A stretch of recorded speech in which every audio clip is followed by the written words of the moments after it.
L'info sur AL24 News, bienvenue. L'Algérie est au regret de rejeter fermement la procédure temporaire proposée par le ministère français de l'Europe et des Affaires étrangères en matière d'accès des agents algériens accrédités aux zones réservées des aéroports parisiens aux fins d'acheminement ou de récupération de la valise diplomatique. Selon des sources consultées par AL24 News, l'Algérie, par la voix de sa diplomatie, affirme que la seule solution conforme aux engagements bilatéraux et internationaux de la France est le rétablissement des titres d'accès permanent au bénéfice des agents accrédités de la mission diplomatique et des postes consulaires algériens en France. Par ailleurs, l'Algérie a indiqué son engagement et sa disposition à la levée des mesures équivalentes qu'elle a adoptées dans le cadre de la stricte application du principe de réciprocité dès que les badges en question auront été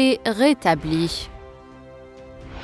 Des actions en justice ont été engagées à l'encontre de l'ancienne ministre française Noëlle Lenoir après ses graves propos racistes dans lesquels elle a accusé les Algériens de France d'être de potentiels terroristes, ont rapporté des médias.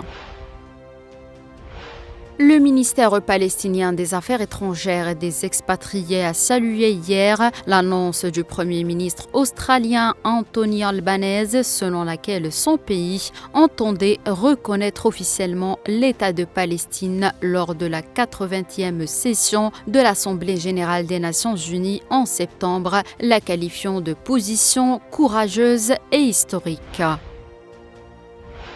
Donald Trump a annoncé la prolongation de 90 jours de la trêve tarifaire conclue avec la Chine afin d'éviter une nouvelle escalade dans le conflit commercial opposant les deux puissances. Par ailleurs, Pékin maintiendrait également sa trêve en suspendant pour 90 jours supplémentaires sa précédente hausse de droits de douane tout en conservant une surtaxe de 10%.